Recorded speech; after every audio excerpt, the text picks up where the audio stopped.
20 mai, Esther, chapitre 1er, chapitre 2, chapitre 3. C'était du temps d'Assuérus, de cet Assuérus qui régnait depuis l'Inde jusqu'en Éthiopie sur 127 provinces. Et le roi Assuérus était alors assis sur son trône royal à Suse dans la capitale. La 3e année de son règne, il fit un festin à tous ses princes et à tous ses serviteurs. Les commandants de l'armée des Perses et des Mèdes, les grands et les chefs des provinces furent réunis en sa présence. Il montra la splendide richesse de son royaume et l'éclatante magnificence de sa grandeur pendant nombre de jours, pendant 180 jours. Lorsque ces jours furent écoulés, le roi fit pour tout le peuple qui se trouvait à Suse, la capitale, depuis le plus grand jusqu'au plus petit, un festin qui dura 7 jours dans la cour du jardin de la maison royale. Des tentures blanches, vertes et bleues étaient attachées par des cordons de byssus et de pourpre à des anneaux d'argent et à des colonnes de marbre. Des lits d'or et d'argent reposaient sur un pavé de porphyre, de marbre, de nacre et de pierre noire. On servait à boire dans des vases d'or de différentes espèces et il y avait abondance de vin royal grâce à la libéralité du roi. Mais on ne forçait personne à boire car le roi avait ordonné à tous les gens de sa maison de se conformer à la volonté de chacun. La reine Vasthi fit aussi un festin pour les femmes dans la maison royale du roi Assuérus. Le 7e jour, comme le cœur du roi était réjoui par le vin, il ordonna à Méhuman, Biztha, Arbona, Bita, Abagtha, Zétar et Carcasse, les 7 eunuques qui servaient devant le roi Assuérus, d'amener en sa présence la reine Vasthi avec la couronne royale pour montrer sa beauté au peuple et aux grands, car elle était belle de figure. Mais la reine Vasthi refusa de venir quand elle reçut par les eunuques l'ordre du roi. Et le roi fut très irrité, il fut enflammé de colère. Alors le roi s'adressa aux sages qui avaient la connaissance des temps, car ainsi se traitaient les affaires du roi devant tous ceux qui connaissaient les lois et le droit. Il avait auprès de lui Karshena, Shétar, Admata, Tarsis, Mires, Marsena, Memucan, 7 princes de Perse et de Médie qui voyaient la face du roi et qui occupaient le premier rang dans le royaume. Quelle loi, dit-il, faut-il appliquer à la reine Vasthi pour n'avoir point exécuté ce que le roi Assuérus lui a ordonné par les eunuques? Memucan répondit devant le roi et les princes.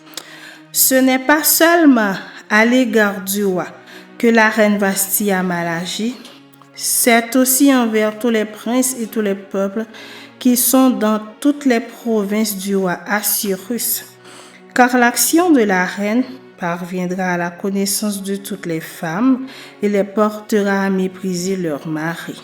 Elles diront: le roi Assuérus avait ordonné qu'on amenât en sa présence la reine Vasthi, et elle n'y est pas allée. Et dès ce jour, les princesses de Perse et de Médie qui auront appris l'action de la reine la rapporteront à tous les chefs du roi. De là, beaucoup de mépris et de colère. Si le roi le trouve bon, qu'on publie de sa part et qu'on inscrivit parmi les lois des Perses et des Mèdes, avec défense de la transgresser, une ordonnance royale d'après laquelle Vasthi ne paraîtra plus devant le roi Assuérus et le roi donnera la dignité de reine à une autre qui soit meilleure qu'elle.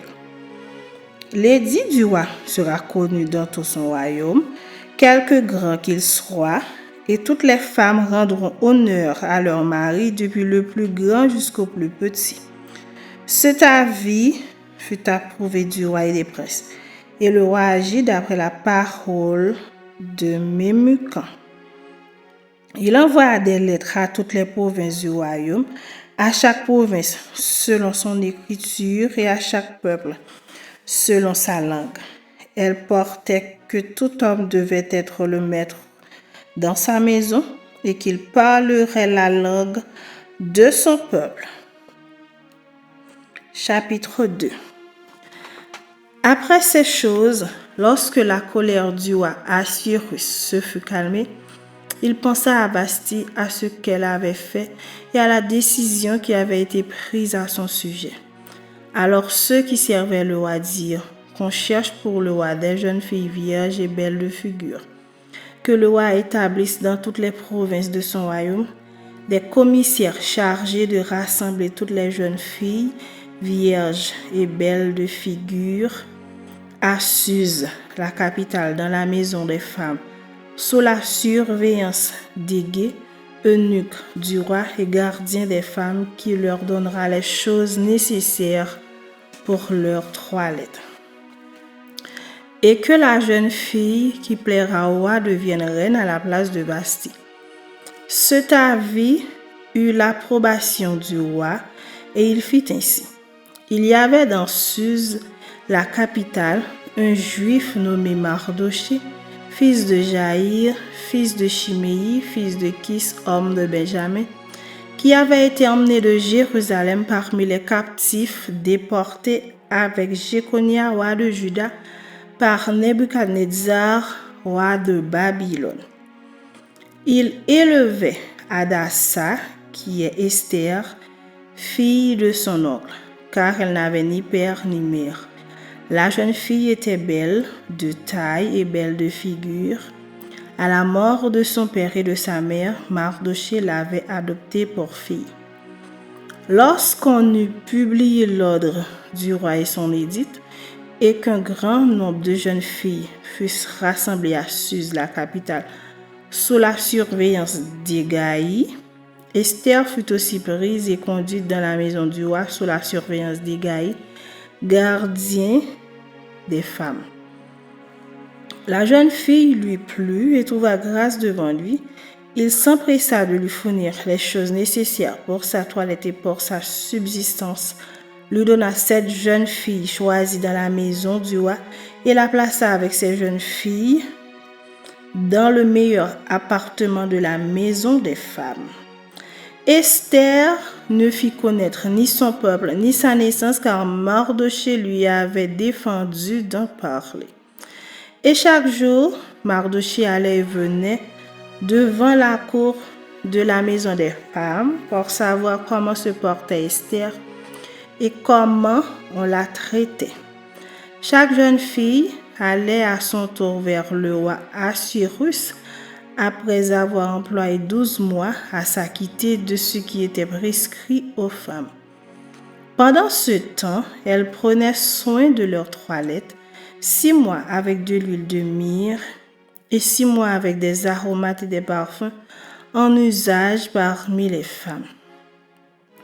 C'est ainsi que chaque jeune fille allait vers le roi, et quand elle passait de la maison des femmes dans la maison du roi, on lui laissait prendre avec elle tout ce qu'elle voulait. Elle y allait le soir, et le lendemain matin, elle passait dans la seconde maison des femmes, sous la surveillance de chaque gaz, eunuque du roi et gardien des concubines. Elle ne retournait plus vers le roi à moins que le roi n'en eût le désir et qu'elle ne fût appelée par son nom.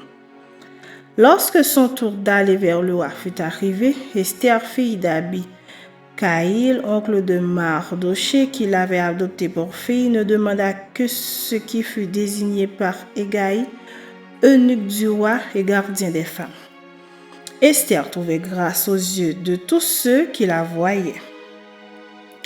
Esther fut conduite auprès du roi Assuérus dans sa maison royale le 10e mois, qui est le mois de Tébet, la 7e année de son règne. Le roi aima Esther plus que toutes les autres femmes, et elle obtint grâce et faveur devant lui plus que toutes les autres jeunes filles. Il mit la couronne royale sur sa tête et la fit reine à la place de Vasthi. Le roi donna un grand festin à tous ses princes et à ses serviteurs, un festin en l'honneur d'Esther.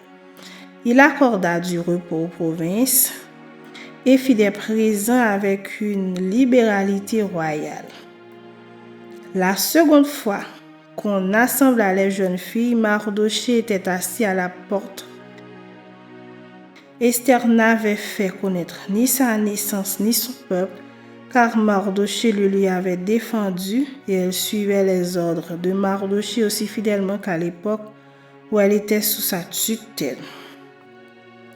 Dans ce même temps, comme Mardochée était assis à la porte du roi, Bigtan et Teresh, 2 eunuques du roi, gardes du seuil, cédèrent à un mouvement d'irritation et voulurent porter la main sur le roi Assuérus. Mardochée eut connaissance de la chose et en informa la reine Esther, qui la redit au roi de la part de Mardochée. Le fait ayant été vérifié et trouvé exact, les 2 eunuques furent pendus à un bois, et cela fut écrit dans le livre des chroniques en présence du roi. Chapitre 3. Après ces choses, le roi Assuérus fit monter au pouvoir Haman, fils d'Hammédatha, l'Agagite. Il le leva en dignité et plaça son siège au-dessus de ceux de tous les chefs qui étaient auprès de lui. Tous les serviteurs du roi, qui se tenaient à la porte du roi, fléchissaient le genou et se prosternaient devant Haman, car tel était l'ordre du roi à son égard.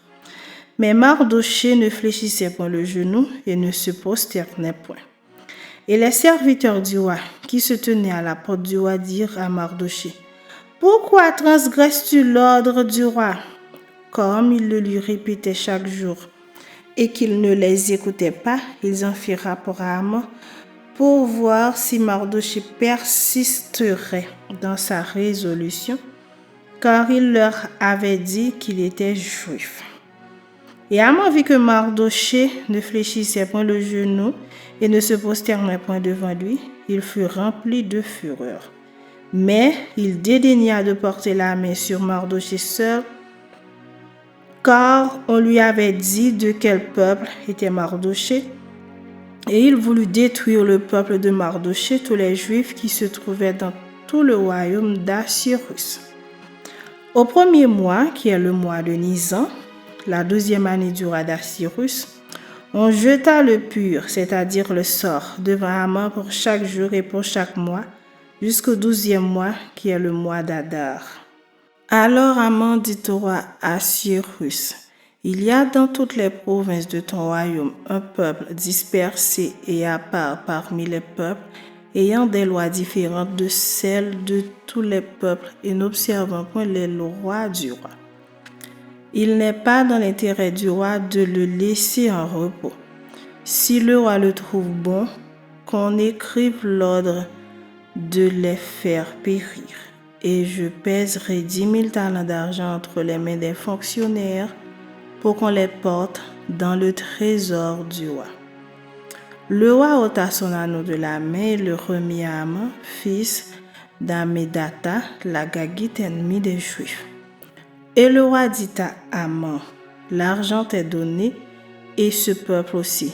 Fais-en ce que tu voudras. » Les secrétaires du roi furent appelés le 13e jour du 1er mois, et l'on écrivit suivant tout ce qui fut ordonné par Haman aux satrapes du roi, aux gouverneurs de chaque province et aux chefs de chaque peuple, à chaque province selon son écriture et à chaque peuple selon sa langue. Ce fut au nom du roi Assuérus que l'on écrivit et on scella avec l'anneau du roi. Les lettres furent envoyées par les courriers dans toutes les provinces du roi pour qu'on détruisît, qu'on tuât et qu'on fit périr tous les Juifs, jeunes et vieux, petits enfants et femmes en un seul jour, le 13e du 12e mois, qui est le mois d'Adar, et pour que leurs biens fussent livrés au pillage. Ces lettres enfermaient une copie de l'édit qui devait être publié dans chaque province et invitaient tous les peuples à se tenir prêts pour ce jour-là. Les courriers partirent en toute hâte. D'après l'ordre du roi, l'édit fut aussi publié dans Suse, la capitale, et tandis que le roi et Haman étaient à boire, la ville de Suse était dans la consternation.